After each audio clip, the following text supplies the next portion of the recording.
আপনি যদি কখনো ঘুমের ঘরের মধ্যে এই স্বপ্নগুলো দেখেন তাহলে অতি দ্রুত আপনি ধনী হতে চলেছেন। টাকা পয়সা সুখ শান্তি চতুর্দিক থেকে আসতেই থাকবে। তবে সাবধান, এই স্বপ্নগুলোর কথা কাউকে কখনোই বলবেন না। এমনি ভাবে আপনাদেরকে শেষে এমন 3টা স্বপ্নের কথা বলে দিব। ওই 3টা স্বপ্ন যদি আপনি দেখেন তাহলে মনে রাখবেন আপনি কঠিন বিপদে পড়ে যাবেন, এমনকি আপনার মৃত্যুর পর্যন্ত ঝুঁকি রয়েছে, আপনার মরণও হয়ে যেতে পারে, অনেক বড় বড় ঝামেলার মধ্যে পড়ে যেতে পারেন, অনেক সমস্যার মধ্যে পড়ে যেতে পারেন 3টা স্বপ্ন যদি দেখেন। আর এই 3টা স্বপ্ন দেখলে আপনি অবশ্যই 3টা কাজ করতে হবে। যদি এই 3টা কাজ করেন তাহলে আপনার উপরে যে বড় একটি বিপদ আসার কথা ছিল, আপনার অনেক সমস্যা হওয়ার কথা ছিল, আল্লাহ আপনাকে সব কিছু থেকে হেফাজত করবে এবং আল্লাহ আপনাকে সব কিছু থেকে নিরাপত্তা দান করবেন। সুবহানাল্লাহ। এই জন্য প্রিয় ভাইয়েরা ভালো করে মনে রাখবেন, প্রথমে আমি আপনাদেরকে এমন কতগুলো স্বপ্নের কথা বলবো, ওই স্বপ্নগুলো যদি দেখেন আপনি অতি দ্রুত ধনী হতে চলেছেন। আপনার কপাল খুলে যাবে, ভাগ্য খুলে যাবে, চতুর্দিক থেকে অর্থ সম্পদ সুখ শান্তি আসতেই থাকবে, আপনার ইজ্জত সম্মান আল্লাহ বৃদ্ধি করে দিবেন। তবে সাবধান, ওই স্বপ্নগুলোর কথা আপনি কাউকে বলতে পারবেন না। যদি বলেন আপনার স্বপ্নের ফল মিস হতে পারে এবং আপনি অনেক ধরনের বিপদ আপদ নানান ঝামেলার মধ্যে আপনি পড়ে যেতে পারেন। এমনি ভাবে শেষে আপনাদেরকে এমন 3টা স্বপ্নের কথা বলে দিব, এই 3টা স্বপ্ন যদি দেখেন সাবধান, সকলেরই জানতে হবে এই 3টা স্বপ্ন যদি দেখেন তাহলে আপনার অনেক বিপদ, বড় ধরনের বিপদ সমস্যা বা ঝামেলা অনেক কিছু আসতে পারে, কঠিন বিপদে আপনি পড়ে যেতে পারেন, এমনকি আপনার মৃত্যু পর্যন্ত হতে পারে। এই জন্য এই 3টা স্বপ্ন দেখলে আপনি 3টা কাজ করবেন, তাহলে আল্লাহ আপনাকে ওই বিপদ থেকে হেফাজত করবে এবং আল্লাহ আপনাকে সব ধরনের বিপদ আপদ বালা মুসিবত থেকে হেফাজত করবে। সুবহানাল্লাহ। প্রিয় ভাইয়েরা, প্রিয় মা বোনেরা, ভালো করে মনে রাখবেন, স্বপ্ন হলো নবুয়তের 46 ভাগের 1 ভাগ। স্বপ্নের মাধ্যমে আল্লাহ রাব্বুল আলামিন অনেক ধরনের বিপদ আপদ বালা মুসিবত থেকে বান্দাকে সতর্ক করার জন্য আল্লাহ স্বপ্নের মাধ্যমে ইঙ্গিত দিয়ে দেন, সতর্ক করে দেন। কিন্তু আপনি যদি স্বপ্ন সম্পর্কে ধারণা না থাকে, আল্লাহ যদি আপনাকে স্বপ্নে বড় ধরনের বিপদ অথবা অনেক কঠিন মুসিবতের বিষয়ে সতর্ক করে আর আপনি স্বপ্ন সম্পর্কে যদি ধারণা না থাকে তাহলে আপনি বুঝতেই পারবেন না যে আল্লাহ আপনাকে বিশাল বড় বিপদ থেকে সতর্ক করতেছে। এবং এমনি ভাবে স্বপ্নে আল্লাহ অনেক সময় আমাদেরকে সুসংবাদ দিয়ে থাকেন। প্রিয় ভাইয়েরা, প্রিয় মা বোনেরা, এই জন্য আজকের এই বয়ানটি শুরু থেকে শেষ পর্যন্ত শুনবেন এবং এই স্বপ্ন সম্পর্কে আপনাদের একটা ধারণা হয়ে যাবে এবং যেই স্বপ্নগুলো দেখলে আপনার জন্য সুসংবাদ রয়েছে, যেই স্বপ্নগুলো দেখলে আপনারা অতি দ্রুত ধনী হবেন, আল্লাহ আপনার ইজ্জত সম্মান বৃদ্ধি করে দিবেন, চতুর্দিক থেকে সুখ শান্তি অর্থ সম্পদ আসতেই থাকবে, ওই স্বপ্নগুলোর কথা আগে আমি আপনাদেরকে বলে দিব। এরপর আমি আপনাদেরকে বলবো এমন 3টা স্বপ্নের কথা। ওই 3টা স্বপ্ন যদি দেখেন আপনি কঠিন মুসিবতের মধ্যে পড়তে পারেন, অনেক বড় ধরনের বিপদে আপনি পড়ে যেতে পারেন, এমনকি আপনার মরণের ঝুঁকি পর্যন্ত রয়েছে। এই 3টা স্বপ্ন সম্পর্কে আমাদের সকলের এই ধারণা থাকা দরকার। এমনি ভাবে প্রিয় ভাইয়েরা ভালো করে মনে রাখবেন, এই 3টা স্বপ্ন দেখলেই অবশ্যই 3টা কাজ করতে হবে। ওই 3টা কাজ যদি আপনি করেন, আল্লাহ আপনার স্বপ্নের মাধ্যমে যে বিপদের ইঙ্গিত দিয়েছে ওই বিপদ থেকে আল্লাহ আপনাকে হেফাজত করবে এবং সব ধরনের বিপদ আপদ বালা মুসিবত থেকে আল্লাহ আপনাকে হেফাজত করবে, রক্ষা করবে। সুবহানাল্লাহ। এই জন্য প্রিয় ভাইয়েরা, প্রিয় মা বোনেরা, এই স্বপ্ন সম্পর্কে অবশ্যই আমাদের ধারণা থাকতে হবে। এখন কথা হলো, এই স্বপ্ন সম্পর্কে ধারণা নিতে হলে প্রথমত সর্বপ্রথম আমাদের জানতে হবে স্বপ্ন কয় প্রকার। স্বপ্ন হলো 3 প্রকার। ভালো করে মনে রাখবেন, নবীরাও স্বপ্ন দেখেছেন, আমরাও স্বপ্ন দেখি ঘুমের মধ্যে, কিন্তু নবীদের স্বপ্ন হলো সত্য, নবীদের স্বপ্ন হলো ওয়াহি। আর আমাদের স্বপ্ন সত্য আছে, আবার মিথ্যা আছে। আমাদের সব স্বপ্ন সত্য নয়, আবার সব স্বপ্ন মিথ্যাও নয়। প্রিয় ভাইয়েরা, ভালো করে মনে রাখবেন, স্বপ্ন সম্পর্কে ধারণা নিতে গেলে সর্বপ্রথম আমাদের জানতে হবে স্বপ্ন হলো 3 প্রকার। এর মধ্যে 1 নাম্বার প্রকার হলো খিয়ালি, কাল্পনিক স্বপ্ন। আপনি যা কল্পনা করবেন ঘুমের মধ্যে তা স্বপ্নে দেখবেন, এটাই হলো কাল্পনিক স্বপ্ন। মনে করেন একজন ব্যক্তি, তার দোকান আছে, সে কল্পনা করতেছে আমার দোকানে অনেক ব্যবসা হবে, কাস্টমার আসবে, বেচা কেনা হবে, আমি অনেক বড় লোক হব। এখন সে যখন ঘুমাইছে স্বপ্নে দেখতেছে তার দোকানে কাস্টমার আর কাস্টমার, অনেক কাস্টমার। এখন সে মাল বেচতেছে, অনেক টাকা, সে ধনী হয়ে গেছে স্বপ্ন। এটা হলো কাল্পনিক স্বপ্ন। এমনি ভাবে 2 নাম্বার হলো শয়তানি। কিছু স্বপ্ন আছে শয়তানের পক্ষ থেকে। শয়তানের পক্ষ থেকে যে স্বপ্নগুলো, এটি অনেক বড় হয়ে থাকে, অনেক সময় অনেক অংশ মন থাকে, কিছু অংশ মন থাকে না, এবং ভয়ঙ্কর ভয়ঙ্কর স্বপ্ন হয়ে থাকে। যেমন মনে করেন আপনি স্বপ্নে দেখতেছেন, হঠাৎ করে ঘুমিয়েছেন, স্বপ্নে দেখতেছেন একটা বাঘ আপনাকে দৌড়াইতেছে, আপনি দৌড়তেছেন, দৌড়তে দৌড়তে হঠাৎ করে একটা কূপের মধ্যে পড়ে গেছে, চতুর্দিক থেকে সাপ আপনাকে গ্রাউ করে রাখছে এবং আপনাকে সাপ দংশন করতে চাইতেছে। এই যে ভয়ঙ্কর ভয়ঙ্কর স্বপ্নগুলো, এই স্বপ্নগুলো হলো শয়তানের পক্ষ থেকে হয়। এমন ভয়ঙ্কর কঠিন স্বপ্ন দেখলে আপনি আউযু বিল্লাহি মিনাশ শাইতানির রাজিম পড়বেন, পরে আপনি বাম দিকে থুতু নিক্ষেপ করবেন। থুতু নিক্ষেপ করে আপনি যে পাশে ঘুমিয়েছেন, কথার কথা ডান কাত হয়ে ঘুমিয়ে আছেন, আপনি বাম কাত হয়ে যাবেন। আর বাম কাত হয়ে ঘুমিয়ে থাকলে আপনি ডান কাত হয়ে যাবেন। তো প্রিয় ভাইয়েরা, 3য় নাম্বার যে স্বপ্ন, এটা হলো রহমানি, তথা আল্লাহর পক্ষ থেকে। আল্লাহ অনেক সময় স্বপ্নের মাধ্যমে বান্দাকে অনেক ধরনের বড় বড় বিপদ আপদের বিষয়ে সতর্ক করেন, যেন বান্দা ওই বিপদ থেকে বাঁচতে পারে।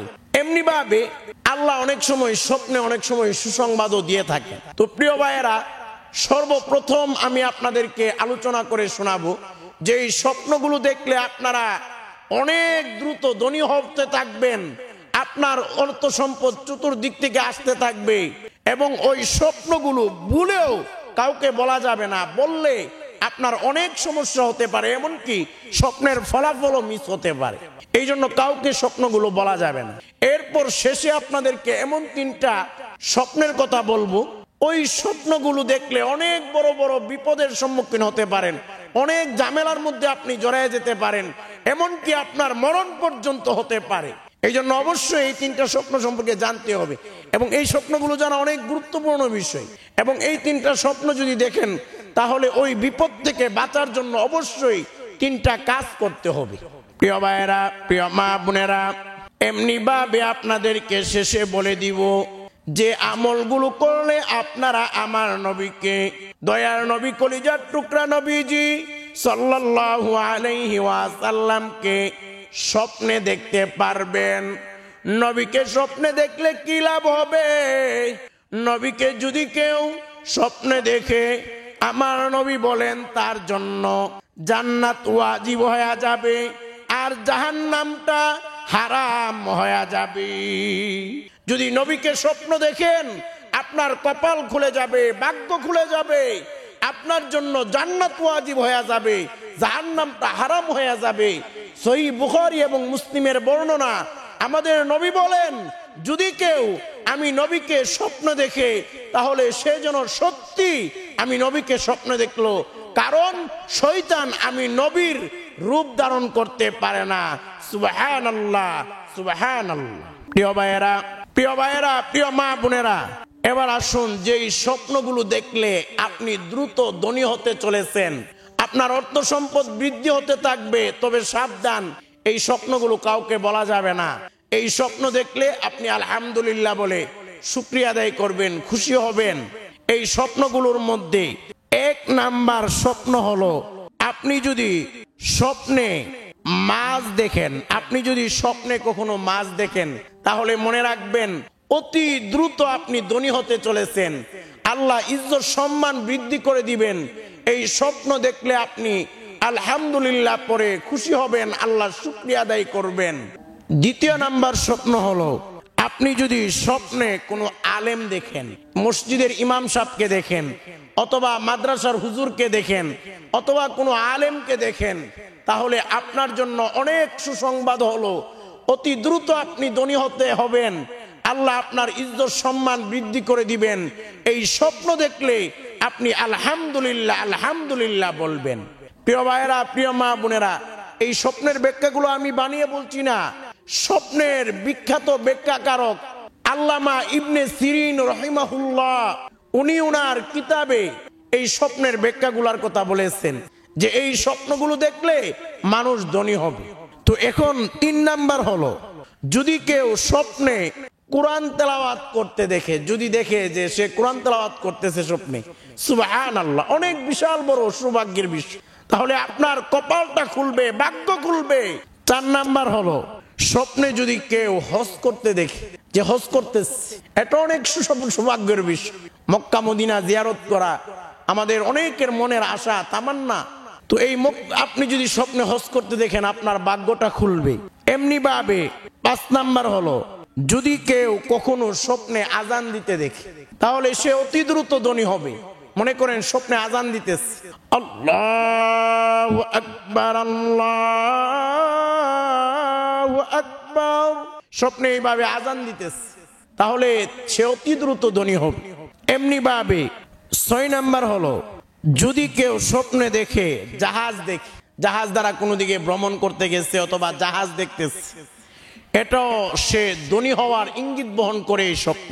এমনি ভাবে 7 নাম্বার হলো, যদি কেউ স্বপ্নে রান্না করা তরকারি দেখে। 8 নাম্বার হলো, যদি কেউ স্বপ্নে পাগল হাতি দেখে। এমনি ভাবে 9 নাম্বার হলো, যদি স্বপ্নে কেউ স্বামী স্ত্রী সহবাস করতে দেখে, তাহলে এটাও সে অতি দ্রুত ধনী হবে। আল্লাহ তার কপালটা খুলে দিবে, ভাগ্য খুলে দিবে, চতুর্দিক থেকে তার অর্থ সম্পদ সুখ শান্তি আসতেই থাকবে। যদিও জিনিসটা অনেকে হয়তো খারাপ মনে করতেছে, দেখেন স্বপ্নে স্বামী স্ত্রী যদি মিলন করতে দেখে, এটা ভালো স্বপ্ন। তবে হ্যাঁ, এই মিলন যদি অন্য কারো সাথে হয়, স্ত্রীর সঙ্গে না বরং অন্য কারো সাথে হয়, তাহলে এটা খারাপ, এটা ভালো কোনো ইঙ্গিত বহন করে না। তবে এগুলো অনেক সময় শয়তানের পক্ষ থেকে হয়ে থাকে। তো প্রিয় ভাইয়েরা, এবার আসুন 10 নাম্বার হলো, প্রচুর যদি কেউ স্বপ্নে দেখে প্রচুর পরিমাণ বৃষ্টি হইতেছে, এটাও ভালো স্বপ্ন, এবং এই স্বপ্ন দেখলে ধনী হওয়ার সম্ভাবনা রয়েছে, অনেক দ্রুত ধনী হতে চলেছে। শুকরিয়া আদায় করবেন এই স্বপ্ন দেখলে। এমনি ভাবে 11 নাম্বার হলো, যদি কেউ স্বপ্নে কলা গাছ দেখে, কলা গাছ। এমনি ভাবে যদি কেউ স্বপ্নে কবুতর দেখে। এমনি ভাবে 13 নাম্বার হলো, যদি স্বপ্নে কেউ গোলাপ ফুল দেখে, গোলাপ ফুল, এটাও ভালো স্বপ্ন এবং ধনী হওয়ার সম্ভাবনা রয়েছে। এই স্বপ্ন দেখলেও শুকরিয়া আদায় করতে হবে। এমনি ভাবে স্বপ্নে যদি কেউ গুড়ি দেখে, গুড়ি। 14 নাম্বার হলো, স্বপ্নে যদি কেউ গুড়ি দেখে। গুড়ি কি? গুড়ি হলো গুড়া, গুড়া হইল পুরুষ আর গুড়ি হইল মহিলা, স্ত্রীবাচক। যদি গুড়ি দেখে, এটাও ভালো স্বপ্ন এবং তার ধনী হওয়ার ইঙ্গিত বহন করে এই স্বপ্ন। এমনি ভাবে যদি কেউ স্বপ্নে বিয়ে করতে দেখে, নিজে বিয়ে করতেছে অথবা অন্য কোনো বিয়ে দেখতেছে, এটাও তার ধনী হওয়ার ইঙ্গিত বহন করে। এমনি ভাবে 16 নাম্বার হলো, স্বপ্নে যদি কেউ কন্যা সন্তান দেখে, যে তার ঘরে কন্যা সন্তান জন্মগ্রহণ করেছে অথবা সে কন্যা সন্তান দেখেছে, এটাও ভালো স্বপ্ন। এমনি ভাবে যদি কেউ দেখে ক্ষেতের মধ্যে প্রচুর পরিমাণ ফসল হইতেছে, অনেক ফসল হইতেছে, এটাও ভালো স্বপ্ন। এই স্বপ্নগুলো দেখলে আপনি খুশি হবেন, আল্লাহর শুকরিয়া আদায় করে বলবেন আলহামদুলিল্লাহ আলহামদুলিল্লাহ, শুকরিয়া আদায় করবেন। এই স্বপ্নগুলো ভালো স্বপ্ন। প্রিয় ভাইয়েরা, প্রিয় মা বোনেরা, এখন আমি আপনাদেরকে বলে দিব এমন 3টা স্বপ্নের কথা। এই 3টা স্বপ্ন যদি আপনি দেখেন, আপনি কঠিন মারাত্মক বিপদে পড়ে যাবেন, অনেক সমস্যার সম্মুখীন হবেন, অনেক বড় ধরনের ঝামেলার মধ্যে বিপদে পড়ে যাবেন। এবং এমনকি আপনার মৃত্যু পর্যন্ত হতে পারে, মরণের ঝুঁকি পর্যন্ত রয়েছে। এই জন্য মনে রাখবেন, এই তিনটা স্বপ্ন সম্পর্কে সকলের জানতেই হবে। এবং এই তিনটা স্বপ্ন যদি দেখেন, অবশ্যই তিনটা আমল করবেন। কারণ তিনটা আমল যদি করেন এই স্বপ্ন দেখে, তাহলে ওই স্বপ্নের মধ্যে যে বড় ধরনের বিপদ আসার ইঙ্গিত ছিল, ওই বিপদটা আল্লাহ তুলে নিবেন। আপনাকে ওই বিপদ থেকে আল্লাহ হেফাজত করবেন, রক্ষা করবেন। সব ধরনের বিপদ আপদ থেকে আল্লাহ আপনাকে হেফাজত করবে। সুবহানাল্লাহ। এবং ওই স্বপ্ন দেখে যদি ইনকিস আপনার মরণ হয়েও যায়, আপনার মরণটা সহজ হবে, জান্নাতি মরণ হবে। আপনি মরার পরে আল্লাহ আপনার কবরে জান্নাতের বিছানা বিছাইয়া দিবেন, আপনাকে জান্নাতের পোশাক পরাইয়া দিবেন, আপনার কবরটাকে জান্নাতের বাগান বানাইয়া দিবেন। সুবহানাল্লাহ, সুবহানাল্লাহ। এই জন্য মনে রাখবেন, এই স্বপ্ন তিনটা দেখলে অবশ্যই আপনি সতর্ক হতে হবে এবং সকলের এই স্বপ্ন তিনটা সম্পর্কে জানতে হবে। তো প্রিয় ভাইয়েরা, আমি ওই তিনটা স্বপ্ন আপনাদেরকে বলার আগে প্রথমে আমি আপনাদেরকে বলে দিব যে আমল করলে আপনি নবীকে স্বপ্নে দেখতে পারবেন। কারণ নবীকে স্বপ্ন দেখলে জান্নাত ওয়াজিব হয়ে যাবে, জাহান্নাম হারাম হয়ে যাবে, আপনার কপালটাই খুলে যাবে। আর আমার নবী বলেছেন, যদি কেউ আমি নবীকে স্বপ্ন দেখে, সত্যি সে আমি নবীকে স্বপ্ন দেখলো, কারণ শয়তান আমি নবীর রূপ ধারণ করতে পারে না। সুবহানাল্লাহ। তো নবীকে স্বপ্নে দেখার জন্য আপনি ঘুমের সময় বিশেষ করে আউযু বিল্লাহ পড়বেন, বিসমিল্লাহ পড়বেন, সুন্নত তরিকায় ঘুমাবেন এবং আপনি বেশি বেশি দুরূদ পড়বেন। যারা বেশি বেশি দুরূদ পড়ে নবীজি তাদের সঙ্গে স্বপ্ন যুগে সাক্ষাৎ করে, তারা নবীকে স্বপ্ন দেখে। সুবহানাল্লাহ। তো প্রিয় ভাইয়েরা, যেই তিনটা স্বপ্নের কথা আপনাদেরকে বলতেছিলাম, যেই তিনটা স্বপ্ন দেখলে অনেক কঠিন বিপদে পড়তে পারেন, এমনকি আপনার মরণের ঝুঁকি পর্যন্ত রয়েছে, ওই তিনটা স্বপ্নের কথা আপনাদেরকে বলতেছি। এই তিনটা স্বপ্ন দেখলে তিনটা কাজ করতে হবে ওই স্বপ্নের বিপদ থেকে বাঁচার জন্য। তো প্রথমে যে স্বপ্নটা, এটা হলো, যদি আপনি দেখেন যে কোনো মৃত ব্যক্তি, মনে করেন অনেকের মা নাই, বাবা নাই, দাদা দাদি আপনজন দুনিয়া থেকে চলে গেছে, অনেক আত্মীয় স্বজন দুনিয়া থেকে চলে গেছে। মনে করেন আপনার মা দুনিয়াতে নাই, আপনার মা এসে আপনাকে ডাকতেছে, এই আসো আসো, আপনাকে ডাকে। আপনার বাবা আপনাকে ডাকতেছে, অথবা আপনার দাদা আপনাকে ডাকতেছে, অথবা দাদি ডাকতেছে, অথবা নানা ডাকতেছে, অথবা নানি ডাকতেছে। এই মৃত ব্যক্তি যদি কাউকে ডাকে, তাহলে মনে রাখবেন এখানে কঠিন বড় ধরনের বিপদের ইঙ্গিত রয়েছে। এমনকি মরণ পর্যন্ত হতে পারে, মরণের ইঙ্গিত রয়েছে, আপনার মৃত্যু হয়ে যেতে পারে এবং কঠিন মারাত্মক বিপদে আপনি পড়ে যেতে পারেন। এই জন্য সাবধান, এই স্বপ্ন দেখলে সতর্ক হতে হবে। এবং আমি আপনাদেরকে শেষে তিনটা আমলের কথা বলে দিব, ওই আমল তিনটা অবশ্যই করবেন এই স্বপ্ন দেখে, তাহলে আপনার বিপদটাকে আল্লাহ তুলে নিবেন, সব ধরনের বিপদ আপদ থেকে আল্লাহ হেফাজত করবেন। সুবহানাল্লাহ। তো প্রিয় ভাইয়েরা, এমনি ভাবে দ্বিতীয় নাম্বার যে স্বপ্নটা দেখলে আপনার সতর্ক হতে হবে, এটা হলো, যদি আপনি দেখেন, স্বপ্নে দেখতেছেন আপনার ঘরের মধ্যে আগুন লেগে গেছে, আপনার বাড়িতে আগুন লেগে গেছে, তাহলে সতর্ক হতে হবে। এখানে অনেক বড় বিপদে আপনি পড়ে যেতে পারেন, অনেক বড় ঝামেলার মধ্যে পড়ে যেতে পারেন। আল্লাহ আপনাকে সতর্ক করতেছে। এবং এই স্বপ্ন দেখলে ওই যে তিনটা আমল শেষে বলে দিব, ওই তিনটা আমল করবেন, তাহলে বিপদ আল্লাহ তুলে নিবেন, আল্লাহ আপনাকে হেফাজত করবে। এবং তিন নাম্বার যেই স্বপ্নটা দেখলে অনেক বড় বিপদ হতে পারে, এমনকি মরণও হতে পারে, এটা হলো, স্বপ্নে যদি অনেকের দেখবেন মা মারা গেছে, অনেকের বাবা মারা গেছে, দাদা দাদি নানা নানি আপনজন অনেকে দুনিয়া থেকে বিদায় হয়ে গেছে, অন্ধকার কবরের বাসিন্দা হয়ে গেছে। এখন আপনি দেখতেছেন আপনার মা অনেক কষ্টে আছে, আপনার বাবা এসে কান্না করতেছে, মুখটা মলিন, মনে হইতেছে অনেক কষ্টে আছে। অথবা মনে করেন আপনার দাদা অথবা দাদি, তাদেরকে দেখলেন তাদের মুখটা অনেক বেজার, তাদেরকে দেখে মনে হইতেছে তারা দুঃখ কষ্টে আছে। তাহলে মনে রাখবেন, আপনি যদি মৃত ব্যক্তিকে কষ্ট অবস্থায় কোনো স্বপ্নে দেখেন, তাহলে বুঝবেন ওই মৃত ব্যক্তি কবরের মধ্যে অনেক আযাবের মধ্যে আছে, অনেক কষ্টের মধ্যে আছে। আপনার কাছে স্বপ্ন যুগে দেখা দিয়েছে, আপনার থেকে সাহায্য সহযোগিতা চাইতেছে, কিছু একটা চাইতেছে। এই জন্য আপনি যদি ওই যে তিনটা আমলের কথা শেষে বলে দিব, এই তিনটা আমল করেন, তাহলে আপনার বাবার কবরে অথবা মার কবরে অথবা দাদার কবরে অথবা দাদির কবরে, নানার কবরে অথবা নানির কবরে যদি জাহান্নামের আগুনগুলো দাও দাও করে জ্বলে, সাপগুলো যদি সাপের আযাব থাকে, জাহান্নামের আযাবে যদি আপনার আপনজন গ্রেফতার হয়ে থাকে, ওই তিনটা আমল করলে আল্লাহ ওই তিনটা আমলের বিনিময়ে আপনার আপনজনের কবরগুলোকে জান্নাতের বাগান বানায়া দিবেন। আপনার আপনজনের কবরে আল্লাহ আযাব বন্ধ করে দিবেন, জাহান্নামের আগুন বন্ধ করে দিবেন, জাহান্নামের সাপের আযাব বন্ধ করে দিবেন, জাহান্নামের আযাব বন্ধ করে দিবেন। এবং আল্লাহ আপনার আপনজনের কবরের মধ্যে জান্নাতের বিছানা বিছিয়ে দিবেন। আপনার আপনজনকে, মা বাবাকে, দাদা দাদিকে, নানা নানিকে জান্নাতের পোশাক পরায়া দিবেন এবং কবরটাকে জান্নাতের বাগান বানায়া দিবেন। সুবহানাল্লাহ, সুবহানাল্লাহ। এই জন্য অবশ্যই তিনটা আমল করবেন। এর মধ্যে মনে রাখবেন, একটি আমল হলো দান সদকা করবেন। দান সদকা করবেন। কেন দান সদকা করবেন? মসজিদ অথবা মাদ্রাসায় দান সদকা করবেন। কেন করবেন? কারণ আমাদের নবী বলেন, আস-সাদাকাতু তারাদ্দুল বালা। দান সদকা সব ধরনের বিপদ আপদ, বালা মুসিবতকে দূর করে দেয়। সুবহানাল্লাহ। আপনি যখন দান করবেন মসজিদ মাদ্রাসায়, ওই দানের সওয়াব আপনার আপনজনের কবরে যাবে এবং আপনার বিপদ আপদগুলোকে তুলে নিবেন। এবং ওই দিন যদি আপনার মরণও হয় অথবা আপনার মরণ যদি হয়, আপনার মরণটা জান্নাতি মরণ হবে, আপনার মরণটা সহজ হবে, আপনার কবরটা জান্নাতের বাগান আল্লাহ বানায় দিবেন। সুবহানাল্লাহ। দ্বিতীয় যে আমলটা করবেন এটা হলো দোয়া করবেন। দোয়া, তওবা করবেন, ইস্তেগফার করবেন, দোয়া করবেন আল্লাহর কাছে। কারণ দোয়া এমন একটা আমল, এই দোয়ার মাধ্যমে আল্লাহ ভাগ্য পর্যন্ত পরিবর্তন করে দেন। 3 নাম্বার যে আমল, এটা হলো আপনি এতিম, গরিব, অসহায় তাদেরকে খাওয়াবেন।